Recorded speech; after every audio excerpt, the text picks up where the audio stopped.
안녕하세요. 오늘은 연중 제28주일이고 군인주일이죠.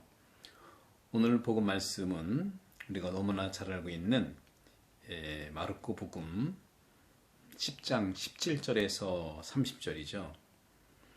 어떤 사람이 예수님께서 길을 떠나시는데 달려와서 급했던 모양이에요. 무릎을 꿇고 선하신 스승님, 제가 영생을 받으려면 무엇을 해야 합니까? 하고 물어요. 그래서 예수님께서는 10계명에 대해서 특히 사람이 지켜야 될 부모공경, 사계명, 5계명, 사람을 죽이지 말라, 6계명, 9계명, 그렇죠? 그 다음에 7계명, 도둑질하지 말라, 남의 재산을 탐내지 말라, 거짓말하지 말라, 쭉 또 6계명, 9계명, 간음하지 말라. 그러니까 10계명에 그 4, 5, 6, 7, 8, 9, 10을 다 얘기를 했어요. 그러니까 그 젊은이는 다 지켰다. 어려서부터 했더니 주님께서 너에게 부족한 것이 하나 있다 하고 말씀하시면서 여기서부터 이제 무거워지는 거죠. 가진 것을 다 팔아 가난한 이들에게 주어라. 그러면 내가 하늘에서 보물을 차지하게 될 것이다. 그리고 와서 나를 따르라 하는 거예요. 그러면서 이제 낙타 부자가 하늘나라에 하느님 나라 들어가는 것보다 낙타가 바늘귀에 들어가는 것이 더 쉽다 하고 말씀하시면서 많은 말씀을 하시죠. 그래서 오늘 저는 여러 말씀 중에 가진 것을 팔고 나를 따르라, 가진 것을 팔고 나를 따르라 이런 제목으로 이제 말씀을 드려보겠습니다. 사실은 천국에 들어가는 화폐는 이런 말을 하죠. 인간은 자신이 다른 사람에게 준 만큼만 천국으로 가져갈 수 있다 하는 말씀을 오늘 복음에 연결해서 말씀할 수 있죠. 이런 이야기들은 많이 이제 우리가 들어왔어요. 하지만 경제 생활을 하는 사람으로서 이 모든 이 돈 중심 경제는 자신의 길을 쉽게 이렇게 변화하지 않습니다. 아시시의 성 프란시스코처럼 자신이 가진 모든 것을 가난한 사람들에게 나눠준 이런 영웅적인 사례 자주 접하지 못하죠. 물론 그런 분들이 있죠. 저희 나라에도 방문한 적이 있고 또 요한 바로 2세 교황님께서도 상당히 사랑하신 콜카타의 마더 데레사, 영어로는 캘커타 그러는데 이제 인도말로 콜카타의 마더 데레사 같은 분과 또 다양한 사회복지 사업의 후원자들처럼 이름을 밝히지 않고 많은 기부를 하는 사람들이 우리가 생각하는 것보다 더 많은 건 확실해요. 저희 본당도 태안본당 많은 교우분들이 헌금도 많이 내시고요. 또 중요한 그런 교회의 어떤 그 모습을 드러내는 헌금들을 꽤 많이 하시는 편이에요. 저희 본당 대단한 본당입니다. 이처럼 이름을 밝히지 않고 기부하는 사람들이 많은데, 하지만 복음의 경고, 오늘 말씀하신 것처럼 가진 것을 팔고 나를 따르라고 하는 거, 이런 복음적 경고가 우리 평범한 우리 그리스도인들에게 무엇을 의미하는지 한번 자문해 보기로 하겠습니다. 저를 포함해서 우리는요, 네가 가진 것을 팔아라 하는 거 하나하고 그리고 나를 따르라 하는 이 두 개 중에서 당신이 가진 것을 파세요, 팔아라 하는 거하고 하나하고 나를 따르라 하는 이 두 가지 권고를 접하게 되는데, 이 두 개 중에 어느 것이 더 중요하다고 생각합니까? 또 내가 할 수 있다고 생각합니까? 당연히 두 번째가 중요하고 또 두 번째 내가 할 수 있다고 생각을 하죠. 따르는 건 잘 따를 수 있잖아요. 그것은 모든 사람에게 적용되고 있는 거죠. 구원받고 싶은 사람은 누구나 그리스도를 따라야 합니다. 그리스도를 따르는 사람은 그리스도를 믿고 신뢰하기 때문이죠. 그 사람이 다시 말하면 그리스도께서 우리를 버리지 않을 것을 확신하기 때문에 아니겠습니까? 이렇게 신뢰라고 하는 것은 우리가 누군가와 여행할 때 그 여행자와 그 함께하는 동행하는 그 사람과 함께 여행을 떠날 때 필요한 모든 것을 같이 공유해야 되는 것이고 또 예수 그리스도께서 나와 함께 동행할 때 뭐 필요한 게 있을까요?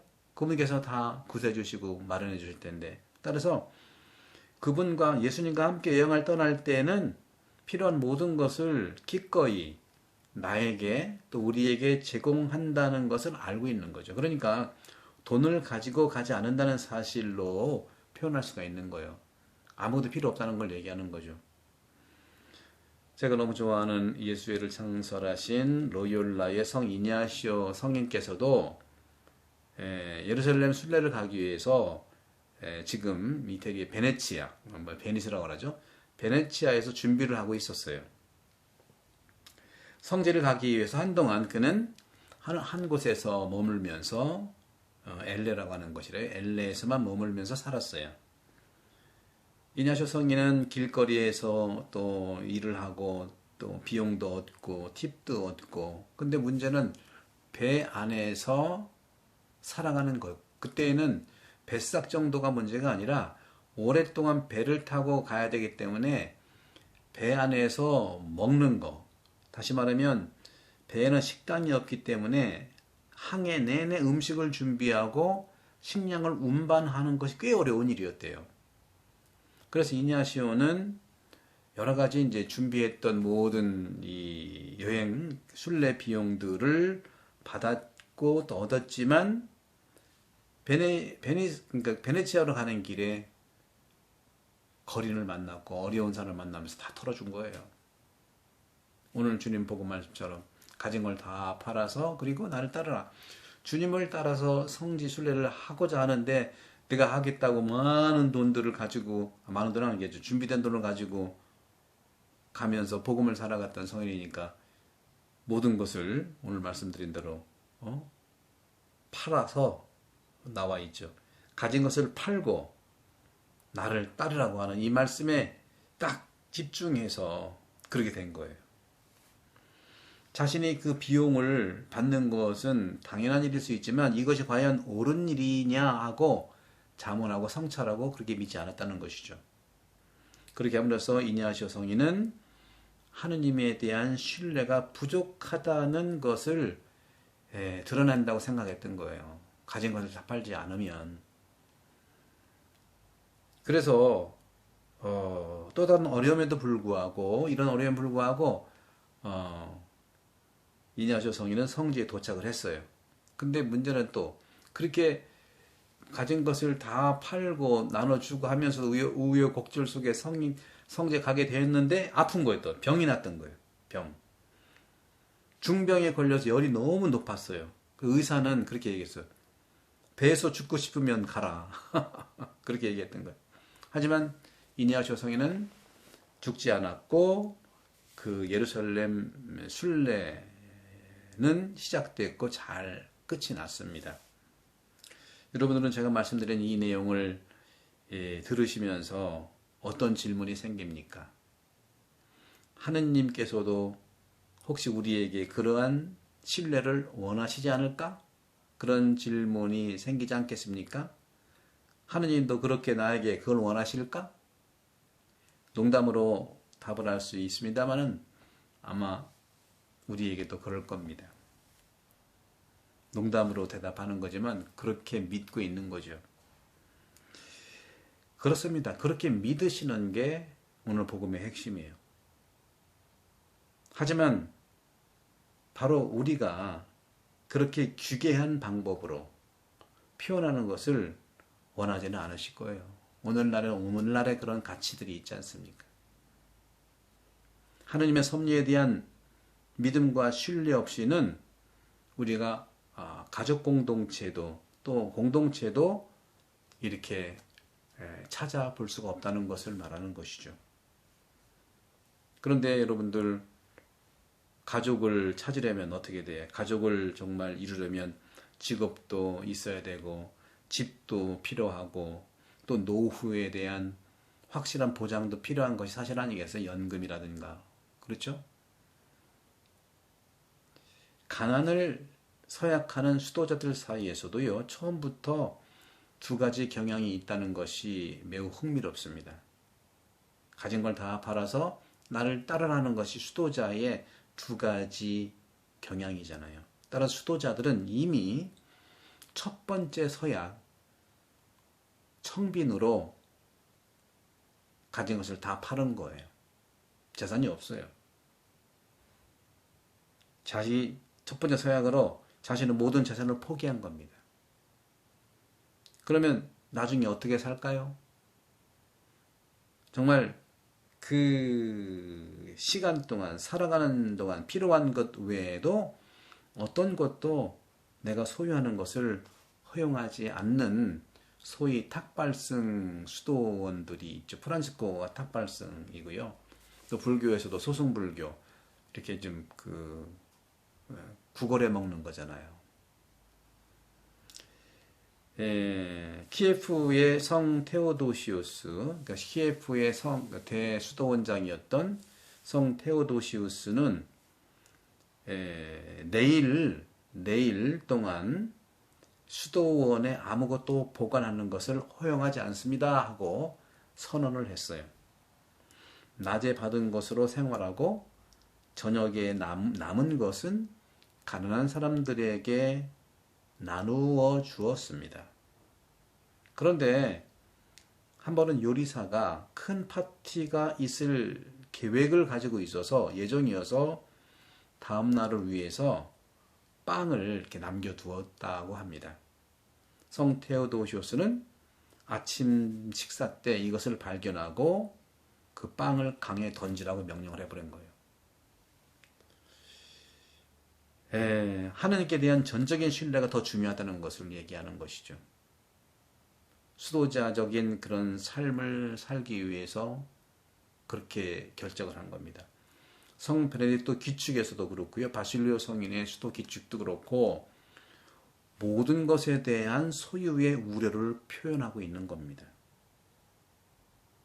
장상은 수도원에서 이루어지는 모든 것들을 장상에게 맡기고 넘겨줘야 한다는 그러한 수도 규칙들이 있는 것이 그 규칙들이 복음서에서 기인한 겁니다. 수도원은요, 이렇게 개인의 삶과 일에서 무엇보다도 필요한 것을 적절히 제공해 주겠으니까 가진 걸 다 팔아서 주님을 따르는 일에 집중하자 하는 것이 되겠죠. 개인적으로 아무것도 소유하지 않기 때문에 사실 살아있을 때 모든 것을 다 간직했다고 해도 과언이 아니죠. 결국 내가 모든 것을 갖게 된다면 신성한 섭리에 대한 믿음과 신은 어디에 있겠느냐 하는 질문을 하고 있는 겁니다. 이것은 바로 이러한 신뢰의 또 다른 형태로 살아가는 방식, 오늘 복음에 살아가는 방식을 얘기하는데 수도자는요, 자신의 생활, 그러니까 필수품들, 생활 필요를 돌볼 필요가 없기 때문에 공동체에서 이루어지니까 바로 교회의 복음화 사업에 수도 생활에 자유롭게 헌신할 수 있다는 거예요. 그렇지 않으면 대가를 받지 못하기 때문에 무시된다는 겁니다. 정상적인 삶에서 인간은 다양한 활동 중에서 가장 많은 이익을 가져오는 활동을 선택하잖아요. 그죠? 경제의 원리죠. 무상으로 일하는 사람은 하느님 나라를 위해서 가장 중요한 일을 선택할 수 있는 거예요. 하지만 곰곰이 생각해 보면 이것은 하느님에 대한 원래의 세상 재화에 대한 모든 그리스도인의 근본적인 태도가 되어야 된다고 오늘 주님은 말씀하시는 거예요. 수도자들도 살아가지만 우리 그리스도인들도 이 근본적인 태도가 세상 재화에 대해서 가져야 되는 토대를 말씀하는 겁니다. 사람은요, 자신을 모든 이러한 일들의 의로운 청지기로 살아가기를 주님은 초대하시는 거예요. 하느님이 우리에게 맡기신 것이지 내 것을, 자기 것을 남용하는 절대 주인이 아니라는 겁니다. 어느 날 모든 사람은요, 자신의 소유를 다른 사람에게 다 맡겨야 합니다. 재산 가지고 가는 사람은 한 명도 없잖아요. 내끼 그래서 아닌 거예요. 가족들 안에서는 어떻고, 가족들도요, 수도원의 수도자들과 똑같아요. 각 구성원들, 가족들은요, 그 패밀리, 가정 안에서 필요한 것을 찾는 일종의 수도자들과 같은 거죠. 공동체니까. 하지만 아버지조차도 어떤 소유물, 물건에 대해서 그것이 내 것이 아니라, 자신의 것이 아니라 우리의 것이라고 말하는 겁니다. 오늘 주님께서는 그 부자 청년에게 내가 가지고 있는 재산은 네 것이 아니라 우리의 것이기 때문에 나눠주고 나를 따르라 하는 것이죠. 오늘날 이 부분들을 얼마나 우리가 심각하게 교회도 그렇고 자신도 그렇고 살아갈 수 있는지를 묵상하면서 축복을 드리겠습니다. 영혼돌봄 좀 많이 잘 보고 계시죠? 여러분들 지금 영혼돌봄 셀프 영혼돌봄 매뉴얼을 제가 지금 만들고 있는데 그 만들고서 여러분들 스스로 행복하게 영혼돌봄 할 수 있고 세상도 구할 수 있는 축복 드리겠습니다. 성부와 성자와 성령께서는 여러분 모두를 강복합니다. 구독 선교 영혼돌봄 많이 구입해 주세요. 감사합니다.